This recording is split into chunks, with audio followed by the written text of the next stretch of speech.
بسم الله الرحمن الرحيم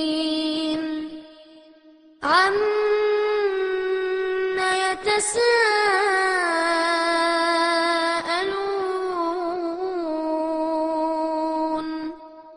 عن النبأ العظيم الذي هم فيه مختلفون كلا سيعلمون ثم كلا سيعلمون ألم نجعل الأرض مهادا والجبال أوتادا وخلقناكم أزواجا وجعلنا نومكم سباتا وجعلنا الليل لباسا وجعلنا النهار معاشا. கண்ணியத்திற்குரிய எல்லாம் வல்ல அல்லாஹு ஜல்ல ஷானஹு தஆலாவின் நல்லடியார்களே, அல்லாஹுடைய பேரருளால் அவனுடைய ஓரிரை கொள்கை என்ற உயர் முழக்கத்தை ஓங்கி ஒழிப்பதற்காக நாம் எல்லாம் இங்கே லட்சக்கணக்கிலே குழுமியிருக்கிறோம். இந்த மாநாடு ஷிர்க் ஒழிப்பு மாநாடு என்ற பெயரிலே நடத்தப்படுகிற இந்த மாநாடு இந்திய வரலாற்றிலே இந்திய நாடு சந்தித்திராத ஒரு வித்தியாசமான மாநாடு. தேர்தலிலே வாக்கு பெறுவதற்காக, தலைவர்களை புகழ்வதற்காக, குறிப்பிட்ட கோரிக்கைகளை வென்று எடுப்பதற்காக, அல்லது தலைவர்களுடைய பிறந்த நாளுக்காக, கேளிக்கைக்காக இப்படி பல மாநாடுகள் உலகத்திலே நடந்திருக்கின்றன, இந்தியாவில் நடந்திருக்கிறது. இந்த மாநாடு ஒரு கொள்கையை முன்னிறுத்தி நடத்தப்படுகிற ஒரு மாநாடு. நாங்கள் ஏற்றிருக்கிற இந்த ஏகத்துவ கொள்கை தான் அல்லாஹ்வுக்கு இணை கற்பிக்கிற ஷிர்க்கை ஒழிக்கக்கூடிய தௌஹீத் கொள்கை தான் சரியான கொள்கை என்று நம்பி அதை நிலைநாட்டுவதற்காக நம்ம இங்கே குழுமி இருக்கிறோம். இப்படி கொள்கைக்காக ஒரு மாநாட்டை நீங்கள் இப்படி பார்த்திருக்க முடியாது. ஒரு குறிப்பிட்ட கொள்கைக்காக மாநாடு நடத்தினால் விரல் விட்டு எண்ணுகிற அளவில் கூட மக்கள் திரள மாட்டார்கள். ஆனால் ஷிர்க்கை ஒழிப்பதற்காக இன்றைக்கு கட்டுக்கடங்காமல் நாம திரண்டிருக்கிறோம். அப்ப இந்த ஒரு கொள்கைக்காக நம்ம ஏன் திரண்டோம்? இந்த கொள்கை அப்படி என்ன ஒரு சிறந்த கொள்கை? இதை நாமெல்லாம் விளங்கி இருந்தாலும் நமக்கு இடையூறு செய்கிற, இடைஞ்சல் செய்கிற, பலவிதமான முட்டுக்கட்டைகளை போடுகிற மக்களும் ஆங்காங்கு ஒளிந்து நின்று இதை கேட்கிறார்கள். அதிகாரிகள் கேட்கிறார்கள். அவர்களுடைய கவனத்திற்காகத்தான் இந்த கொள்கைக்கு ஏன் திரளுகிறார்கள், அதை நாம் தெளிவுபடுத்த கடமைப்பட்டிருக்கிறோம். இந்த தௌஹீத் என்ற ஒரு இறைவனைத்தான் வணங்க வேண்டும், அல்லாஹ்வை தவிர யாரையும் வணங்கக்கூடாது என்ற லா இலாஹ இல்லல்லாஹ் என்ற திருக்கலிமா, இஸ்லாத்தினுடைய அடிப்படை கலிமா கொள்கை அதுதான். இந்த கொள்கையைத்தான் தமிழில் ஷிர்க் ஒழிப்பு என்று சொல்கிறோம். இந்த ஷிர்க் ஒழிப்பை தடுத்தால் நீங்கள் லா இலாஹ இல்லல்லாஹ்வை தடுக்க வேண்டும், இஸ்லாத்தை தடை செய்ய வேண்டும். இஸ்லாம் மார்க்கத்தை நீங்கள் தடை செய்தால் தான் இந்த எங்களுடைய மாநாட்டை நீங்கள் தடுக்க முடியும். இஸ்லாமே என்ன சொல்கிறது என்று சொன்னால், லா இலாஹ, எந்த கடவுளும் கிடையாது, வணக்கத்திற்குரிய எவனுமே இல்லை, இல்லல்லாஹ், இந்த அகில உலகத்தையும் எவன் படைத்தானோ, எவனுடைய அதிகாரத்தில் இந்த அனைத்து அதிகாரமும் இருக்கிறதோ அவனை தவிர வேறு எதுவும் எவரும் வணக்கத்திற்குரியவர் இல்லை. இதை 14 நூற்றாண்டாக சொல்லிக் கொண்டிருக்கிறோம். இன்னைக்கு முளைச்சு தடை செய்யணுங்கிறான். என்ன ஷிர்க் ஒழிப்பு நேர்த்து கண்டுபிடிச்சதா? எங்களுடைய நபிகள் நாயகம் ஸல்லல்லாஹு அலைஹி வஸல்லம் அவர்கள் எப்போது இந்த லா இலாஹ இல்லல்லாஹ் என்று சொன்னார்களோ, எப்ப முழங்கினார்களோ அதுதான் ஷிர்க் ஒழிப்பு. அதை இன்றைக்கு தூங்கி கிடக்கிற மக்களுக்கு விழிப்பூட்டுகிறோம், மறந்துவிட்ட மக்களுக்கு நினைவூட்டுகிறோமே தவிர இது ஒரு புதிய விஷயம் அல்ல. எவனாலையும் ஷிர்க் ஒழிப்பை தடுக்க முடியாது, எவனாலையும் தௌஹீதை தடுத்து நிறுத்த முடியாது. இதை முதலில் நாங்கள் பதிவு செய்ய விரும்புகிறோம். அடுத்ததாக ஷிர்க்குக்கு எதிர்ப்பதம் தௌஹீத். ஷிர்க் என்றால் இணை கற்பித்தல், அதுக்கு எதிர்ப்பதம் தௌஹீத், ஓரிரை கொள்கை. நம்ம ஜமாத் பேரே அதுதான், தமிழ்நாடு தௌஹீத் ஜமாத் என்று பெயர் வச்சிருக்கோம். ஓரிரை கொள்கையை நிலைநாட்டுகிற ஒரு இயக்கம், ஓரிரை கொள்கையை நிலைநாட்டுகின்ற ஒரு இயக்கம் என்று பெயர் வைத்துக் கொண்டு அல்லாஹ்வுக்கு இணை வைக்கிறதை தடுப்பது குற்றமா? அதனுடைய வேலையைத்தான் செய்து கொண்டிருக்கிறோம். அப்ப இந்த ஓரிரை கொள்கையை, தௌஹீத் என்ற கொள்கையை நம்ம ஏன் சொல்கிறோம், ஏன் மக்கள் கேட்கிறார்கள், ஏன் இப்படி கூட்டம் கூட்டமாக திரள்கிறார்கள் என்று சொன்னால் இந்த கொள்கையினுடைய பயனை நீங்கள் புரிந்து கொள்ள வேண்டும். முதலாவதாக அல்லாஹ்வை தவிர வணக்கத்துக்குரியவன் யாரும் இல்லை இப்படிங்கிற ஒரு கருத்து ஒரு மனுஷனுடைய உள்ளத்தில் வரும் பொழுது அவனுக்கு கிடைக்கிற அறிவு தெளிவு இருக்கிறது, அதுக்கு நிகரான ஒரு அறிவு எந்த ஒரு சித்தாந்தத்திலையும் கிடைக்காது. ஏன்னா ஒரு மனிதன் இன்னைக்கு சிறந்தவனாக இருக்கிறான் என்று சொன்னால் அறிவை கொண்டுதான். ஆடு மாட்டை விட நம்ம என்ன வகையில் சிறந்துட்டோம்? உடல் வலிமை இல்லையா, ஆற்றல் இல்லையா, அறிவுல தான். அப்ப எல்லா படைப்பினங்களை விடவும் மனிதன் தான் அறிவில் சிறந்தவன். அப்ப எல்லாம் அவனுடைய ஒவ்வொரு செயல், பேச்சு, சிந்தனை அனைத்திலும் அறிவு மிளிர வேண்டும், அறிவு பொங்கி எழ வேண்டும், அப்பதான் மனுஷன். இப்ப நம்ம பார்க்கிறோம், பெரிய பெரிய படிப்பு பாரட்லா படித்திருக்கிறேங்கிறான், சுப்ரீம் கோர்ட் ஹைகோர்ட் நீதிபதிங்கிறான், அகில உலகத்தினுடைய அமெரிக்காவை ஆட்டி படைக்கிற அதிபர் நான் தாங்கிறான், பிரதமருங்கிறான், ஜனாதிபதிங்கிறான், முதல்வருங்கிறான், பெரிய பெரிய விஞ்ஞானிங்கிறான். இவர்கள் எல்லாம் விஞ்ஞானத்தை படித்திருக்கிறார்கள், சட்டத்தை படித்திருக்கிறார்கள், அரசியலமைப்பை கரைத்து குடித்திருக்கிறார்கள். எது தெரியல?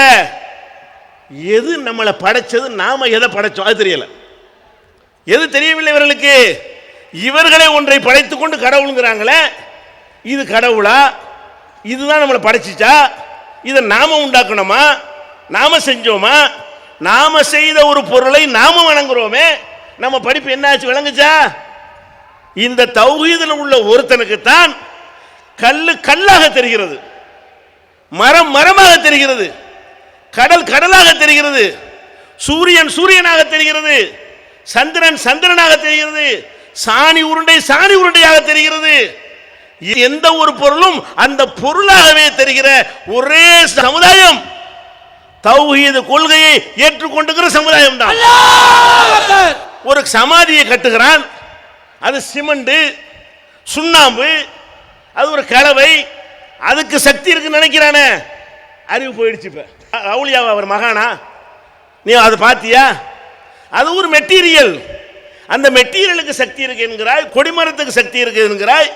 அப்ப இந்த மாதிரியான பொருள், அவர்கள் பயன்படுத்திய செருப்புக்கு சக்தி, அந்த படத்தை பாக்கெட்ல வச்சுக்கிட்டா சக்தி, தர்காவுல போய் கும்பிட்டா சக்தி, இப்படியா நினைக்கிறிய? இந்த ஒரு தெளிவு எனக்கு எவனுக்கா கிடைச்சா? எங்களுக்கு தானே கிடைச்சிருக்கு. எவனெல்லாம் இந்த ஏகத்துவ கொள்கை நம்பி இருக்கிறானோ அவன் ஒரு காலத்திலையும் அவனை விட கீழான ஒன்றை, அவனுக்கு சமமான ஒன்றை மேலானதாக நினைக்க மாட்டான். இதுதான் தௌஹீத் நன்மை. எதுக்காக நீங்க வந்திருக்கிறீங்க? இந்த தெளிவை இந்த மார்க்கம் உங்களுக்கு தந்திருக்கிறது. இந்த தெளிவு, இந்த கொள்கையை ஏற்றதுனால் உங்களுக்கு கிடைத்தது. இந்த கொள்கை ஏற்பதற்கு முன் எப்படி இருந்தீர்கள் நினைத்து பார்க்க வேண்டும். இங்கே வந்திருக்கிற 95% மக்களும் நாங்கள் இது 80களில் பிரச்சாரம் செய்த பொழுது எங்களை அடித்தவர்கள் தான், ஊர் நீக்கம் செய்தவர்கள் தான், உதைத்தவர்கள் தான், எங்களை கிறுக்கன் பைத்தியக்காரன் என்று கருதியவர்கள் தான். என்ன செய்து கொண்டிருந்தோம்? பண்ணியை புதைச்சி வச்சாலும் அதுக்கு அவுலியா பட்டம் கொடுத்தால் கும்பிட தயாராக இருந்தோம். யானையை கும்பிட்டோம், பூனையை கும்பிட்டோம், குரங்கை புதைத்து வைத்துக் கொண்டு அனுமார அவுலியா என்று சொன்னோம். அப்ப எப்படியெல்லாம் இருந்த சிந்தனையில் இருந்தவர்கள் இன்றைக்கு இந்த அறிவு தெளிவு கிடைத்தது, அதுக்கு தான் வந்திருக்கிறீங்க. எதனால வந்தீங்க? இந்த தௌஹீத் கிடைத்திருக்காவிட்டால் நபிகள் நாயகம் ஸல்லல்லாஹு அலைஹி வஸல்லம் போதித்த இந்த லா இலாஹ இல்லல்லாஹ் என்ற திருக்கலிமாவின் சரியான அர்த்தம் நமக்கு வந்து சேர்ந்திருக்காவிட்டால் நம்ம எந்த தர்காவில் போய் எந்த கபரை முட்டி கொண்டிருப்போம்?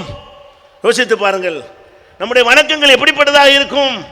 ஆடல் பாட்டல் சீட்டு அடித்தல் வணக்கமே எப்படி இருக்கு? தர்காக்களுக்கு போனாலும் சரி, அல்லாஹ்வை வணங்குற இடத்தை தவிர வேறு எங்கே நீங்கள் வணக்க சென்றாலும் சரி, அங்கே ஆடல் இருக்கும், பாடல் இருக்கும், கும்மாளம் இருக்கும், கூத்து இருக்கும், விசிலடிக்கிறது இருக்கும், கைதட்டல் இருக்கும். இந்த ஒரு இறைவனை அல்லாஹ்வை மட்டும் வணங்குற ஒரு இடத்தில் தான் அடக்கம், அச்சம், பக்தி, பயம் என்ற நிலையில் அல்லாஹ்வை மனசுல இருத்தி அஞ்சி வணங்கக்கூடிய. பள்ளிவாசல்ல பாட்டு கச்சேரி இருக்குமா? பள்ளிவாசல் டான்ஸ் ஆட முடியுமா? தர்காவில் ஆட முடியும். திண்டுக்கல் ரீட்டாவுடைய காபரேட் நடனத்தை பார்த்துவிட்டு மகானுரை நல்லாசி பெற்று செல்லுங்கள் என்று ஊர் ஜமாத்தார்கள் போட்டு போஸ்டர் அடிக்கிறான். இந்த கேவலத்தில் இருந்தெல்லாம் அல்லாஹ் உங்களை மீட்டிருக்கிறானே, இந்த தெளிவை எது தந்தது? யார் தந்தா? இந்த லா இலாஹ இல்லல்லாஹ் தந்தது. பின்னாடி எழுதியிருக்கமே, லா இலாஹ இல்லல்லாஹ், வணக்கத்திற்குரியவன் அல்லாஹ்வை தவிர யாரும் இல்லை. இது ஆழமாக உங்களுக்கு பதிந்த பிறகு அல்லாஹ் மட்டும் கடவுளாக தெரிகிறான், வேறு எதுவும் கடவுளாக தெரியவில்லை. உன்னை போல மலஜலத்தை சுமந்திருக்கிறவனை போய் கும்பிடுகிறாய், காலில் விழுகிறாய். உனக்கு இருக்கிற சக்தியை விட அவனுக்கு குறைவாகத்தான் இருக்கிறது. பார்த்தால், ஆய்வு செய்து பார்த்தால், நமக்கு இருக்கிற ஒரு உடல் வலிமை, நமக்கு இருக்கிற கட்டுப்பாடு, நம்மகிட்ட இருக்கிற பக்குவம், பண்பாடு யார்கிட்ட இல்லை. நம்மை பக்குவப்படுத்துவதாக வேஷம் போடக்கூடிய மத குருமார்கள்ட்ட இல்லை. ஆனாலும் காலில் விழுவுற, காணிக்கை கொட்டுற, அவன் பார்த்தாலே புண்ணியம்ங்கிற, இப்படி கையை காட்டினாலே எல்லாம் உருப்பட்டும்ன்ற, அவர் நோயை குணமாக்குவாருங்கிற, புள்ள தருவாருங்கிற, செல்வத்தை தருவாருங்கிற, ஓன்ட்ட பிச்சை வாங்கிட்டு இருக்கிறான் கண்ணு முன்னாடி. நீ கொடுக்குற காணிக்கையில் பிச்சையில் வாழ்ந்து கொண்டிருக்கிறான்னு தெரிந்து கொண்டு இவ்வளவு கேவலப்பட்டு உங்களுடைய அறிவை இழந்து மூடர்களாக காட்சி தருகிறீர்களே. உலகமெல்லாம் அறிவாளி எல்லாம் பார்த்து காரி துப்புகிற அளவுக்கு காட்சி தர்றீங்களே, அந்த இழிவை எங்களுக்கு நீக்கியது தௌஹீத், லா இலாஹ இல்லல்லாஹ் என்ற அந்த கொள்கை தான். எங்களை எவனாச்சும் எவங்கால விழுவோமா? ஒரு தௌஹீதுக்காரன் எவங்கால கும்பிடுவோமா? ஆசி வாங்குவோமா? அவரை பார்த்தால புண்ணியம் நினைக்குவோமா? அவர் தொட்டால புண்ணியம் நினைக்குவோமா? நினைக்க மாட்டோம். அப்ப இந்த மாதிரியான ஒரு தெளிவு இல்லை. நபிகள் நாயகம் ஸல்லல்லாஹு அலைஹி வஸல்லம் காலத்தில் இந்த அறியாமை கால மக்களை பற்றிய கவிதைகள் அவங்க எப்படியெல்லாம் செஞ்சாங்க என்கிற கவிதை அதில் வரும். என்ன வரும்னு கேட்டால், பிரயாணத்தில் போவாங்க, போய் 3 கல்லை வச்சு அடுப்பு கட்டி அதில் சமைப்பாங்க. அடுப்பு கல் 3 கல் வச்சு அடுப்பு வைக்குவாங்க இல்லையா? அப்படி சமைத்து சாப்பிட்டு முடித்து விட்டு அந்த கல்லை தூக்கி கும்பிடுவாங்க. அடே, சமையலுக்கு ஒரு கல்லை பயன்படுத்துகிறான், அந்த பயன்படுத்தி முடித்த பிறகு அவனுக்கு என்ன வேண்டிய கும்பிட ஏதாவது வேண்டி இருக்கிறது. கும்பிட வேண்டி இருக்குன்னா உன்னை விட பெரிய சக்தியை போய் பாரு, உன்னை படைச்சவனை பாரு, சூப்பர் பவரை பாரு, அறிவாளியை பாரு, ஜீனியஸை பாரு. அப்படியான ஒருத்தன் நமக்கு இறைவனாக இருக்கிறான் என்பதை மறந்துவிட்டு அடுப்பு கூட்டுவதற்கு பயன்படுத்தப்பட்ட கல்லை அன்றைய அரபுகள் வணங்கினார்கள். அதை நபிகள் நாயகம் ஸல்லல்லாஹு அலைஹி வஸல்லம் அவர்கள் உயிரை கொடுத்து எதிர்த்தார்கள். அப்ப அந்த நிலையில தான் எல்லாரும் இருக்கிறீங்க. இந்த செய்தியை நாங்கள் உலகத்துக்கு சொல்ல வேண்டாமா? இந்த செய்தியை மக்களுக்கு எத்தி வைக்க வேண்டாமா? இதுல என்ன லாபம் எங்களுக்கு? என்ன இதனால இதை சொல்வதால் எங்களுக்கு என்ன? இந்த உலகத்தில் என்ன லாபம்? ஒரு லாபம் இல்லை. ஆனால் எங்களுடைய அறிவு, அல்லாஹ் கொடுத்த அறிவை, கடவுள் எங்களுக்கு வழங்கிய அறிவை அவ்வளவு தெளிவாக பயன்படுத்தி மடத்தரம் இல்லாத சமுதாயமாக நாங்கள் வாழ்ந்து கொண்டிருக்கிறோம். இது இதனால் கிடைத்த நன்மை. பெருமைப்பட்டுக் கொள்ள வேண்டும். நமக்கு இருக்கக்கூடிய உள்ளதை உள்ளபடி பார்ப்பது. எந்த பொருள் என்னவாக இருக்கிறதோ அதுக்கு மேல ஒண்ணுமில்லை. ஒரு சக்கரை மளிகை கடையில் காசை கொடுத்தா தந்துட்டு போயிடுவான். அந்த சர்க்கரைக்கு பாத்தியா போயிட்டேன்னு சொல்லிவிட்டு நுள்ளி நுள்ளி தர்றான். அதை வாங்கிட்டு நக்கிறான் 10 பேர். கொஞ்சோண்டு சர்க்கரைக்கு அவ்வளோ போட்டி போடுறான். என்னது அது? சர்க்கரைன்னா அது எத்தனை கிராம் சர்க்கரையோ அந்த சர்க்கரை அவ்வளோதான், அதுக்கு வேணும் கிடையாது. நீ எவ்வளோ உனக்கு 5 கிராமில் அந்த சர்க்கரையை தர்றானா அது 5 கிராம் சர்க்கரையின் மதிப்பு, வேற ஒன்றும் கிடையாது. நீ என்ன நினைக்கிற?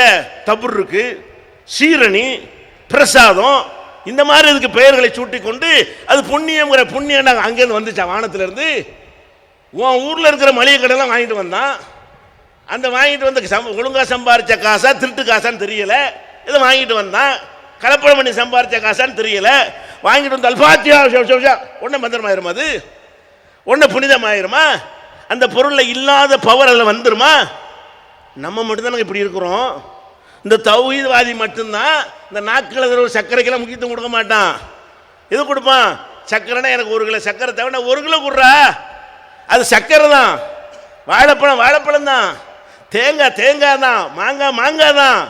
எந்த ஒரு பொருள் என்னவாக இருக்கிறதோ அதனுடைய அந்தஸ்தை கொடுக்கிற ஒரே ஜமாத், ஒரே கொள்கை இந்த தௌஹீத் கொள்கை தவிர இருக்கா? சிந்தித்து பாரு. அதுக்கு தான் வர்றாங்க. எதுக்கு வர்றாங்க? அந்த மக்கள் நம்மை சிந்திக்க வைத்த ஒரு கொள்கை, நமக்கு நேர்வழி காட்டிய கொள்கை, நம்முடைய அறிவை கூர்த்தீட்டிய ஒரு கொள்கை அப்படின்ட்டு நம்பி வந்தாங்களே தவிர சாராய பாட்டிலுக்கு 100 ரூபா காசுக்கு வந்த கூட்டமா இது? அது இங்கே நடக்கவே நடக்காது. சொந்த காசை செலவழித்து வந்திருக்கிறான், கொட்டுகிற பணியில் அமர்ந்திருக்கிறான், கொளுத்துகிற வெயிலிலே பகல் நேரத்திலே பார்த்தீர்கள், அனைத்தையும் தாங்கி கொண்டு அவ்வளவு சிரமப்பட்டு அவ்வளவு கஷ்டப்பட்டு இன்றைக்கு வந்திருக்கிறான் என்று சொன்னால் எதுக்கு வர்றான்? நம்மளை ஒரு மனுஷனாக இந்த கொள்கை ஆக்கியிருக்கிறது. சரியான மனுஷனாக ஆக்கி, மடையனாக ஆக்கவில்லை, மூடனாக ஆக்கவில்லை. அது இந்த ஏகத்துவத்தினால் கிடைத்த நன்மை. நன்மைகள் ஊற்றெடுக்கும் ஏகத்துவங்கிறமே ஊற்றெடுத்து கொண்டே இருக்கிறது. இந்த ஒரு அறிவு நமக்குத்தான் இருக்கிறது. இந்த ஒரு தெளிவு தௌஹீத் கொள்கையில் இருக்கிறவனை தவிர எவனுக்குமே இல்லை. அதை பார்க்கிறோம். அடுத்ததாக என்ன? இந்த கொள்கையை நம்ம ஏற்றுக்கொண்ட பிறகு ஒரு மனித அறிவுக்கு அப்புறம் அவனுக்கு என்ன தேவை தெரியுமா? மான மரியாதை. அது எல்லாரும் விரும்புவான். ரோட்டில் விட்டு ஒருத்தனை திட்டினா என்ன செய்வான்? ரோட்டில் போயிட்டு இருக்கிறான், தனியாக கூப்பிட்டு தப்பு செஞ்ச திட்டினா கூட பேசாமல் வாங்கிட்டு போயிடுவான். ஒரு 10 பேருக்கு முன்னாடி வச்சு அவனை திட்டுனீங்கன்னு வைங்க, மானம் போகும். திட்டுறதுக்கு பயன்படுத்தின வார்த்தைகளுக்கு தக்கவாறு அவனுக்கு ரோஷம் வரும், அவனுக்கு கொலை செய்கிற அளவு கோபம் வரும். எதனால? அவனுடைய மானம் மரியாதை ஒவ்வொரு மனுஷன் என்ன செய்கிறான்? போற்ற காப்பாற்ற நினைக்கிறான். அவன் தவறே செய்திருந்தால் கூட அதை மறைத்து கண்ணியமானவனாக உலகத்தில் நடக்க வேண்டும் என்று பார்க்கிறான். அடுத்தவர்கள் மத்தியில் நம்மை கேவலப்படுத்தி விடக்கூடாதுன்னு நினைக்கிறான். இதெல்லாம் நினைக்கிறிய, அடுத்தவன் இழிவுபடுத்துறத தப்புன்னு நினைக்கிற, உன்னைய நீயே இழிவுபடுத்துறியடா. அதை ஒழிச்சது தௌஹீத். எப்படி இழிவுபடுத்துறோம்? நம்மளை மாதிரி ஒரு மனிதனுக்கு முன்னாடி போய் கூனி கூறி கும்பிடு போடுறோம். நம்மளை மாதிரி ஒரு மனிதனுக்கு முன்னாடி நம்முடைய மானத்தை அடகு வைக்கிறோம். அல்லாஹ் ஒருத்தனுக்கு மாத்திரம் வணங்க வேண்டிய அந்த இபாதத்தை, சஜிதாவை, நெற்றியை வைப்பதை கொண்டு போய் அந்த தர்காக்களில் கொண்டு போய் வைக்கிறோம். இது உன்னை நீ இழிவுபடுத்தலை. ஒரு மனுஷனை பார்த்து அவனுக்கு தெய்வீக அம்சம் வந்துருச்சுன்னு நினைக்கிறீங்க, பையத்து வாங்குறீங்க, தீட்சை வாங்குறீங்க இஸ்லாத்தின் பெயராலேயே. அதில் என்ன வருது? நீ ஒசந்தவன், நான் தாழ்ந்தவன், நான் உனக்கு கீழே உள்ளவன். இன்னும் சொல்ல போனால் சிலதை நான் சொல்கிறேன். பல பகுதிகளில் நீங்கள் முஸ்லீம்கள் என்ற பெயரில் செய்யக்கூடிய காட்சிகளை பார்த்தால் ஒருத்தன் நிர்வாணமாக ஒருத்தன் இருக்கிறான், குளிச்சு பல வருஷங்கள் இருக்கு, பிறந்த நேரத்தில் குளிச்சதா குளிப்பாட்டுவாங்களே, அப்போ தான் தண்ணி பட்டிருக்கான் அவனுக்கு. அந்த மாதிரி ஒருத்தன் திப்பி திப்பியாக தலையெல்லாம் முடி, ட்ரெஸ்ஸு கிடையாது. அப்போ அந்த மாதிரி ஒருத்தனை படுக்க போட்டு வைத்து கொண்டு சுற்றி உட்கார்ந்து கொண்டு அவனை தொடுறாங்க, அவனை கும்பிடுறாங்க, பொம்பளை அமுக்கி விடுது கை காலை, பொம்பளையெல்லாம் உட்காந்து கொண்டு. இந்த கிறுக்கனை அவுளியான்னு சொன்னீங்களடா, அடுத்தவன் உன்னைய மான மரியாதையை பாதிக்கிற மாதிரி பேசினா உனக்கு கோவம் வருது. இந்த ஒரு இழிவை நீயா சுமந்துக்கிற, உனக்கு கோவம் வர வேணாம். இது இழிவா உனக்கு தெரியலை.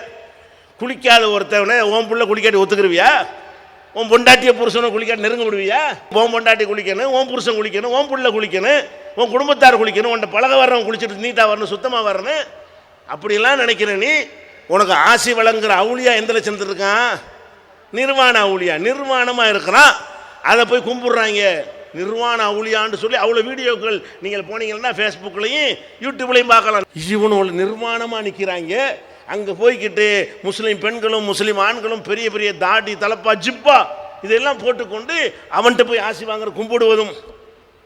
இந்த இழிவு இங்கே உண்டா? இந்த இழிவு நமக்கு உண்டா? உயிருக்கு மேலாக நபிகள் நாயகத்தை மதிக்கிறோம், அவரை கூட கும்பிட மாட்டோம், அவரு கூட சிலை வைக்க மாட்டோம், அவருடைய அடக்க ஸ்தலத்தில் கொண்டு நெத்தியை வைக்க மாட்டோம். அவர் சொல்ல கேட்போம், அவருடைய கட்டளைக்கு கட்டுப்படுவோம், அவர் சொன்ன மாதிரி வாழ்க்கை அமைத்துக் கொள்வோம். அவரை கொண்டு போய் அல்லாஹ்வுடைய இடத்துல வைக்க மாட்டோம். நபிகள் நாயகத்துக்கு இந்த அளவில் வைத்திருக்கிற அளவுக்கு தெளிவு பெற்றவர்களாக தௌஹீத்வாதிகள் இருக்கிற காரணத்தினால்தான் இவன்ட்ட என்ன கிடையாது, நிர்வாண சாமியாராக இருந்தால் அவன் நிர்வாணமாக இருக்கிற அயோக்கிய பைய, அப்படிதான் எங்களுக்கு தெரிகிறது. உங்களுக்கு மகான் என்று தெரிகிறது, எங்களுக்கு என்ன தெரிகிறது?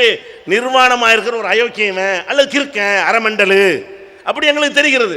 அப்போ நீங்கள் யாரையெல்லாம் மகான் என்று கொண்டாடுகிறீர்களோ பீடி மஸ்தான் நாங்கள் கண்ணால் பார்த்துருக்குறோம். பீமாபள்ளின்ற ஒரு தர்காவுக்குள்ள அதில் ஒருத்தன் பீடி குடிச்சிட்டு கிறுக்கனை கட்டி போட்டு வச்சுருந்தாங்க. அவன் செத்து போயிட்டான் தர்காவில். 2 கபூர் இருந்தால் அதிக வருமானம் வரும்னு என்ன பண்ணிட்டாங்க, அவனே எங்கே புதைச்சி பீடி மஸ்தான் அப்படியான்ட்டாங்க. அவன் உசுரோடு இருக்கும்போது நாங்கள் போய் பார்த்துருக்குறோம்.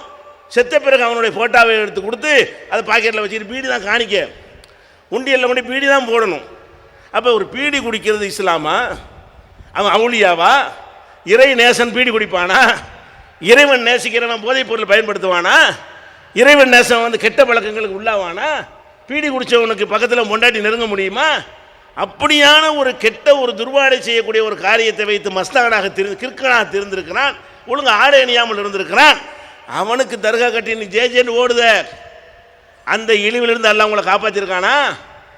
இந்த மாதிரி கிறுக்கு பயில காலம் நம்ம விழ வைக்கல. இன்னைக்கு பார்க்குறோம் பெரிய பெரிய படித்த அரசியல்வாதிகள்லாம் தங்களுடைய தலைவனுக்கு முன்னாடி என்ன செய்கிறான், கும்பிட்டு காலில் வந்து இப்படி சாஸ்தாமல் கிடக்கிறான். அவன் அமைச்சர்னு கௌரவமாக நினைக்கிறான். நம்ம பார்வையில் எப்படி தெரியுறான்? அவன் புழுவை விட கவனமாக தெரிகிறான். அவனை பற்றி அவன் நினைக்கிறான், நம்மள மந்திரி, என்னடா மந்திரி, என்ன மந்திரி, அப்படி சாஸ்தாங்கமாக உழுகுறான். அதை அந்த அம்மாவோ ஐயாவோ பார்த்து ரசிக்கிறாங்க, உழுவுறத அதை ஊக்குவிக்கிறாங்க. அப்போ அவங்களுக்கு இவனுக்கு சுயமரியாதை மனுஷனாச்சே, என்னை மாதிரி ஒரு மனுஷங்காலில் என் விழுகிறான் அவங்களும் சொல்ல மாட்டேங்கிறாங்க.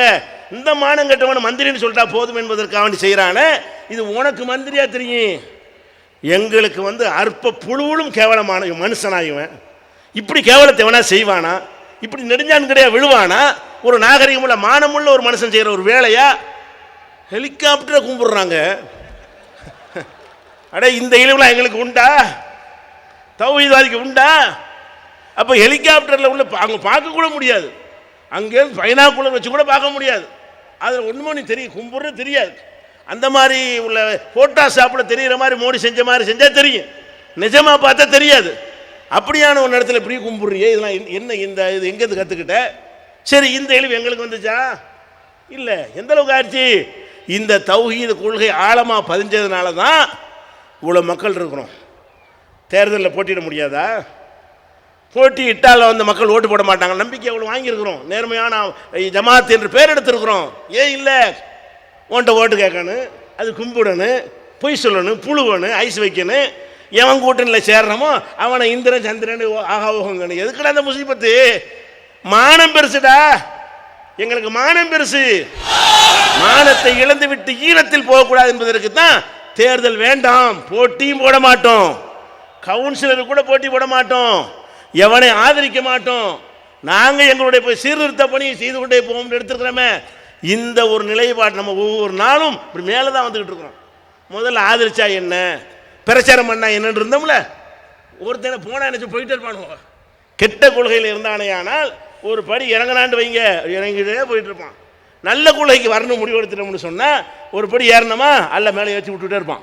இன்னும் மேலே போடா, இன்னும் மேலே போடா, தேர்தல் ஆதரவு கூட வேணாம்டா, போட்டியிட வேணாம்டா, வாரியம் கூட வேணாம்டா, விருது கூட வேணாம்டா அப்படின்னு எல்லாம் மேலே கொண்டு போயிட்டு இருக்கு. இதனால அந்த தௌஹீத் ஆழமா பதிஞ்ச காரணத்தினால தான் இதனால தான் வர்றீங்க. எதனால வர்றாங்க? சிறுபான்மை தான் சிறுபான்மை. ஒட்டுமொத்த முஸ்லீம்களும் தௌஹீத்லாம் இன்னைக்கு இருக்கிறார்கள் இன்ஷா அல்லாஹ்.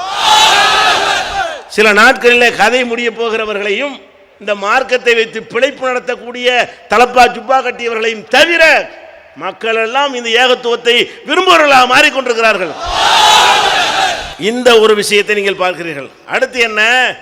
எவன்லாம் இந்த ஏகத்துவ கொள்கையில் இருக்கிறானோ அவங்ககிட்ட வந்து உறுதியும் இருக்கும். உறுதிப்பாடு. ஒரு விஷயத்தை நம்பினா உறுதியாக நம்பணுமா இல்லையா? நீ என்ன செய்கிற? அவுளியாவை நம்புகிறேங்கிற. எப்படி நம்புகிற? பவர் உள்ளவர், மரியாதைக்குரிய நம்புறீல? சரி, அப்படி நம்புனா அதில் நீ உறுதியானவனாக இருக்கணுமா இல்லையா? உறுதியானவன் இருக்கணும். ஒரு தலைவர் இருக்கார், மதிக்கிறோம். மதிக்கிறதா என்ன செய்யணும்? அவர் முன்னாடி நின்றுக்கிட்டு டான்ஸ் போடுவோமா? போட மாட்டோம். அவர் முன்னாடி கூட்டு அடிப்போமா? அடிக்க மாட்டோம். ஒரு தலைவரை பார்க்க போகிறோம், ஒரு பொம்பளை மனு கொடுக்க வந்துட்டா, பொம்பளை சைட் அடிப்போமா? தலைவருக்கு முன்னாடி அவர் பார்த்துருவார, ஆஹா தலைவருக்கு முன்னாடி நிற்கிறோம், அடக்கமாக நிற்கணும். அது மாதிரி இந்த அமைச்சர்கள் இருக்கிற அந்த அளவுக்கு இல்லாட்டாலும் ஓரளவுக்கு நிற்போமா இல்லையா? தலைவரை மதிக்கிறதா இருந்தால் அதுக்குன்னு ஒரு கணக்கு வச்சிருக்கிறோம்ல. அப்போ நீ அவுளியா மகான்கிற, அங்கே போய்கிட்டு கரகாட்டம் வைக்கிற. நீ அவர் மதிக்கிறியா? கரகாட்டம் வைக்கிறியா? இந்த கரகாட்டத்தை அவுளியாவுக்கு முன்னாடி செய்கிறிய, இந்த மாதிரி ஆட்டத்தை வந்து நீ மதிக்கக்கூடிய ஆளுக்கு முன்னாடி செய்வியா? டான்ஸ் குறவங்க எடுத்து டான்ஸ் போடுவியா? அவுத்து போட்டு ஆடுவியா? வான வேடிக்கை விடுவியா? ஆணும் பெண்ணு ஒட்டி உரசிட்டு போவியா? அப்போ நீ அவரை தெய்வம்ங்கிற, சக்தி மகான்கிற, புனிதருங்கிற, நல்ல மகான், நல்ல மனுஷங்கிற, இந்த மாதிரியான செயல்கள்லாம் வெறுத்தவர்ந்து பணம் காட்டுற. ஆனால் நீ செய்கிற காரியம் என்ன இருக்கு? அவனை ஒரு சல்லி காசுக்கு நீ மதிக்கலை. நீ அவுளியான்னு சொல்லி கும்பிடுறிய, அந்த கும்பிட போகிறத உண்டியலில் காசு போடுறத தவிர, நெத்தியை கொண்டை தேய்க்கிறத தவிர மனசில் என்னடா வச்சுக்கிறேன்னு கேட்டால் அது புழு. அவருக்குரிய அந்தஸ்து என்ன? அவன் ஒரு ஏமாளி, அவன் ஒரு கேவலமானவன், இவனை எதுக்கு நான் மதிக்கணும் அப்படின்னு சொல்லி உன்னுடைய ஒவ்வொரு செயலும் இருக்குதா இல்லையா? தண்ணி அடிச்சுட்டு இப்படி ஆடுறானையா கந்தூரியில், தர்காக்கள் இருக்கிற கந்தூரியை பார்த்தீங்கன்னா அட தண்ணி அடித்து அவுளியாக இருப்பானா? நீ தண்ணி அடிக்கிறத விரும்பணும்னு அவுளியாவாக இருப்பானா? அவுளியான்னு ஒரு பக்கம் சொல்லிக்கிற, இந்த அவுளியா இருக்காரா? நம்மளே என்ன செய்வோம், பள்ளிக்கூடத்தில் படிக்கிற காலத்தில் பீடி குடிக்கிறவங்க என்ன செய்வாங்க, கல்ல ஒட்டு பீடி குடிப்பாங்கல்ல, வாத்தியார் வந்து மறைச்சிக்கிறாங்க, குடிச்சிட்டே இருப்பாங்க. 1ஆம் கிளாஸ் வாத்தியார் வந்தால் கூட அடே வாத்தியார் வரும். அப்போ ஒரு வாத்தியாருக்கு முன்னாடி பீடி குடிக்கிற பயப்படுறீங்கள? பீடி குடிக்கிற காலத்தில் சின்ன பயலுக்கு தெரிகிறது ஒரு மரியாதையாக நடக்கணும்னா அந்த கெட்ட செயல்களை அவங்க முன்னாடி செய்யக்கூடாது. அம்புட்டு கெட்ட செயலையும் செய்கிறீங்களா? தர்காங்கிறீங்க, அங்கே போய் அம்புட்டு கெட்ட செயலும் செய்கிறீங்களே, ஆடுறீங்க பாடுறீங்க கூத்தடிக்கிறீங்க. இன்னும் சொல்ல போனால் அந்த மாதிரியான புண்ணிய தலைமுறை ஒதுக்கி வச்சிருக்கிறானே, அங்கே தான் எல்லா விதமான அந்த விபச்சாரங்களும் கேந்திரமாக இருக்குது. முக்கால்வாசி அதுக்கு தான் போகிறானுவோ. இந்த அங்கே போ தரக போகிறாங்கிறானே, அப்படியா கும்பிட்றாங்க போகிறான் இல்லை. இப்படிலாம் மக்கள் வந்தாங்கன்னா நம்ம என்ன செய்யறாங்க, போய் ஜாலியாக இருக்கலாம். இந்த ஜாலிக்கு தான் போகிறாங்கிறதுக்கு ஆதாரம் இல்லை, இந்த செயல்கள்லாம் காட்டி கொண்டிருக்கிறது. இந்த மாதிரி உங்களை எல்லாம் செய்ய வச்சானா? பள்ளிவாசல் தண்ணி அடிச்சுட்டு வந்தீங்களா? இங்கே வந்தீங்க இவ்வளோ பெரிய மக்கள், இவ்வளோ நேரத்துக்கு தண்ணி அடிக்காமல் இருப்பானா? அரசாங்கத்துக்கு நம்ம ஏன் நம்மளை தடுக்கிறான்னு இப்போ தான் விளங்குது. டாஸ்மாக்கு நம்மளால் எந்த லாபமும் இல்லை, அதுக்கு தான் போட்டு இடைச்சல் பண்ணுறாங்கன்னு விளங்குது. போலீஸ்லேருந்து அதிகாரிகள் வரைக்கும் இந்த டாஸ்மாக் மட்டும் நம்மள்ட்ட இருந்துச்சுன்னு வைங்க, அதிகாரிகள் என்ன பண்ணுவான்னு கேட்டால் நீங்கள் 12 வரைக்கும் நடத்துங்க. ஏன் சரக்கு எல்லாம் மீறும்ல, அதிகமாக விற்கும்ல, அரசாங்கத்துக்கு வருமானம் வரும்ல, அதனால சம்பளம். போலீஸ்லேருந்து அனைவருக்கும் சம்பளம் எங்கே வரும்? டாஸ்மாகில். இவங்க வந்து அரசாங்கத்துக்கு பைசா புண்ணியம் இல்லை, அதனால் 8 மணிக்கு 9 மணிக்கு. இதனால் காரணம் என்ன? நாங்கள் மட்டும் டாஸ்மாக் கம்பெனியாக இருந்தால் இப்படி சொல்லுவியா நீ? அங்கேருந்து உத்தரவு வந்துடும், வியாபாரத்துக்கு எடுத்து விட்றாத, 1 மணி வரைக்கும் நடத்துட்டவங்க. அப்போ அந்த அளவுக்கு இவ்வளோ மக்கள் இவ்வளோ வர்றாங்க. ஒரு புகை இல்லை சொல்லி காட்டினாங்கல்ல, எனக்கு முந்தி பேசியவர் சொல்லி காட்டினார்கள். அப்போ இதில் கிடைக்கிற நன்மை என்ன? நமக்கு வந்து அசிங்கத்தை எல்லாம் நமக்கு தரவில்லை, கெட்ட பழக்கங்களை விடுபடுறோம். அது போக இன்னொன்று நீங்கள் பார்க்கணும், நம்ம நாடு உலகத்தில் எந்த நாடாக இருந்தாலும் அதில் சட்டங்கள் வச்சுருக்கிறோம். எல்லா நாட்டுக்கும் ஒரு சட்டம் இருக்குது. அந்த சட்டங்களை இந்தியாவில் வேணாலும் பேணுறானா? பேண மாட்டேங்கிறான். சட்டங்களை யாருமே பேணாத ஒரு நாடில் முதலிடம் வருவதாக இருந்தால் நம்ம இந்திய சட்டம்லாம் எழுத்தில் தான் இருக்கும். ஏதாவது ஒரு புதுசாக சட்டம் போட்டான்னு சொன்னால் போலீஸ்காரங்க சந்தோஷப்படுவாங்க, என்னது கண்டிப்பாக மீறுவாங்க, நம்ம அதில் வந்து அவன்கிட்ட லஞ்சம் வாங்கிடலாம். அதுக்கு போலீஸ்காரங்க சந்தோஷப்படுவாங்க. சட்டம் போட்டால் டபுள்ஸ் போகாதே, ஆஹா நல்ல வாய்ப்பு, இந்த கிறுக்கு போய் கேட்க போகிறாங்க, போக தான் போகிறாங்க, நம்ம பிடிக்க தான் போகிறோம் அப்படின்னு ஆசைப்படுவார்கள். ஹெல்மெட்டு போடு, நல்ல வாய்ப்பு. ஹெல்மெட் போட வைக்கிறதுக்கு இல்லை, இந்திய மக்களை தெரிஞ்சு வச்சுக்கிட்டாங்க இவன் மீறுவான். சட்டத்தை மதிக்காத ஒரு கூட்டம் இருக்குன்னா உலகத்தில் இந்தியாவில் மட்டும்தான். சிங்கப்பூரில் சட்டத்தை மீறுவானா? நான் கேட்குறேன், சிங்கப்பூரில் போய் எச்சி தூக்க முடியுமா? ரோட்டில் பீடி குடிச்சிட்டு போக முடியுமா? அப்போ சில தீமைகள் அங்கே இருக்கிறது. அவன் எதை தீமை என்று சொல்லி இருக்கிறானோ அதை அவனு செய்ய மாட்டான். ஏன் செய்ய மாட்டேங்கிறான், இங்கே ஏன் செய்கிறான் என்று பார்த்தீங்கன்னு சொன்னால், எங்கேயெல்லாம் குறுக்கு வழி ஜாஸ்தியாக இருக்கிறதோ அங்கெல்லாம் தப்பு நிறைய செய்வாங்க. குறுக்கு வழிக்கு வேறு சட்டம் தான் பேசணும்னு இருக்கு. சிங்கப்பூரில் என்னது, பிரதமர் கூட சிபாரிசு பண்ண முடியாது. ஒருத்தர் ரோட்டில் எச்சு துப்பிட்டான்னு வைங்க, அதுக்கு ஃபைன் அடிச்சுட்டான்னு வைங்க, அடிச்சது தான்.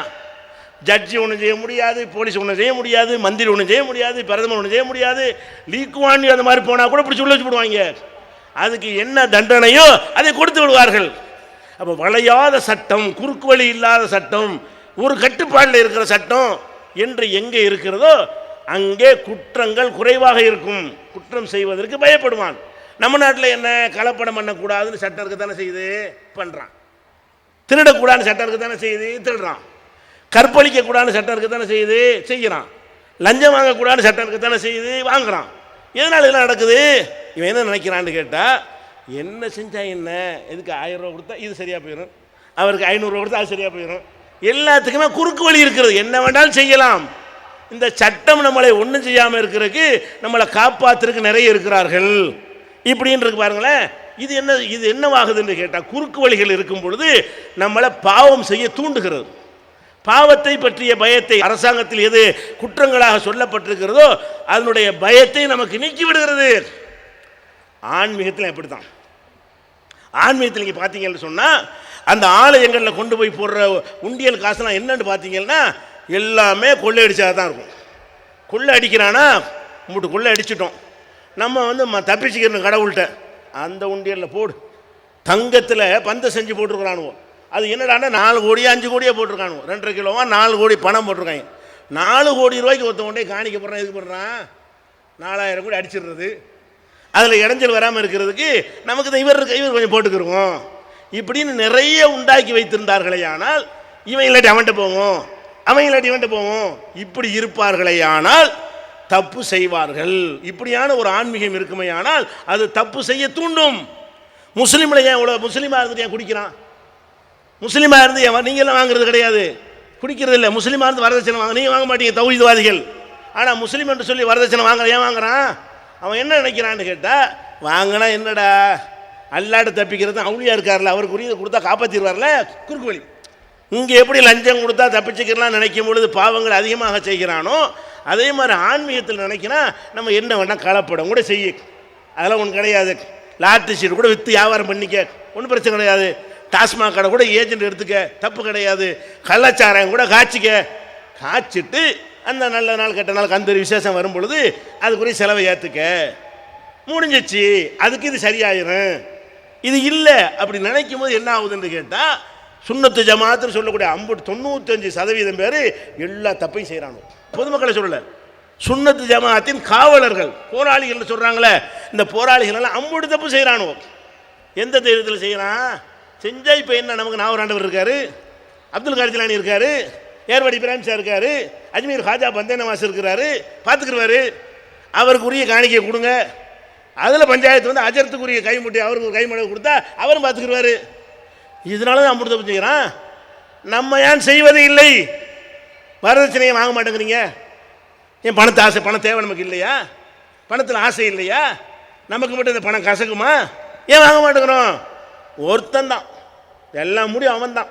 இங்கே இப்போ குறுக்கு வெளிப்புற அதெல்லாம் கிடையாது, 2ஆம் நம்பரை வேலையே கிடையாது. அப்போ நம்ம என்ன மனசில் பதிய வச்சிடறோம்? அல்லாஹ் ஒருத்தன் தான் உனக்கு எஜமான், அவன்கிட்ட சிபாரிசு எடுபடாது, குறுக்கு வழி கிடையாது. அவன் சொல்ல கேட்டியா இல்லையா அதை மட்டும்தான் அல்லாஹ் பார்ப்பான். அல்லாஹ்வை பயந்து கொள் என்று சொல்லும் பொழுது இந்த தௌஹீதில் வந்த ஒருத்தன் கலப்படம் செய்ய மாட்டேங்கிறான், ஏமாற்ற மாட்டேங்கிறான். அல்ல அப்படி இதை கேட்குறான். என்ன செய்யறான்? அளக்கும் போது நிற்கும் போது மோசடி செய்கிறாங்கல்ல, அதை பற்றி எல்லாம் சொல்கிறான். வயலுள்ளில் முத்தஃபிஃபீன், அளவு நிர்வகிகளிலே மோசடி செய்யக்கூடியவர்களுக்கு நாசம் உண்டாகட்டுமாக. அல்லதீன இதக்தாலு அலன்னாசி யஸ்தௌஃபூன், மக்கள்கிட்ட அளந்து வாங்கும் பொழுது முழுசாக வாங்கி கொள்கிறார்கள். ஒய்தா காலுகும் வசனுகும் யுக்சிரூன், இவர்கள் அளந்தோ நிறுத்தோ கொடுத்தால் குறைத்து விடுகிறார்கள். அலாயலுன்னு உலாய்க்க, இவர்கள் எண்ணி பார்க்க வேண்டாமா? அன்னஹும் மபூசுன் அல் யௌமின் அதீம், மகத்தான ஒரு நாள் இருக்கிறது, அந்த நாளில் எழுப்பப்படுவோம். அந்த யௌம யகூமுன் நாசு ரப்பில் ஆலமீன், அகிலத்தின் அதிபனாகிய அல்லாஹ்வின் முன்னால் நிற்க வேண்டிய நாள். அதை பயப்பட மாட்டியா அப்படின்னு இந்த குர்ஆனை படிக்கும் பொழுது, அம்மாடி கலப்படமா அல்லாஹ் கேட்பான், ஃப்ராடா அல்லாஹ் கேட்பான், லஞ்சமா அல்லாஹ் கேட்பான் அப்படின்னு ஒரு பயம் வந்து எப்படி இருப்பான்? வாங்கடா லஞ்சத்தை, 100 ரூபா லஞ்சம் வாங்கினா 10 ரூபாய் உண்டியலில் போடுறா. இந்த ஆன்மீகம் தேவையா? இந்த கேவலமான ஆன்மீகத்தை அல்லாஹ் உங்களை விட்டானா? அப்போ இப்படி நன்மைகளை இது தனி பட்டியல் போட வேண்டிய ஒரு விஷயம். சிந்தித்து பார்த்தீர்களே ஆனால் இந்த தௌஹீத் என்கிற கொள்கையின் காரணத்தினால நம்ம எண்ணற்ற நன்மைகள் அடைந்திருக்கிறோம். தனியாக கண்ணியமானவனாக, சுயமரியாதை உள்ளவனாக, அறிவாளியாக, சிந்தனையாளனாக, மூளையை கூறுதிட்டியவனாக, நல்லொழுக்கத்தை அதிகம் செய்யக்கூடியவனாக நம்ம மாறி இருக்கிறோம். அது எல்லாத்துக்கும் காரணம் இந்த ஏக அல்லாஹ் ஒருவனை மட்டுமே வணங்க வேண்டும் என்ற இந்த லா இலாஹ இல்லல்லாஹ் என்ற கொள்கை தான் என்பதை சொல்லி வாய்ப்புக்கு நன்றி கூறி முடித்துக் கொள்கிறேன். அஸ்ஸலாமு அலைக்கும். அல்லாஹ்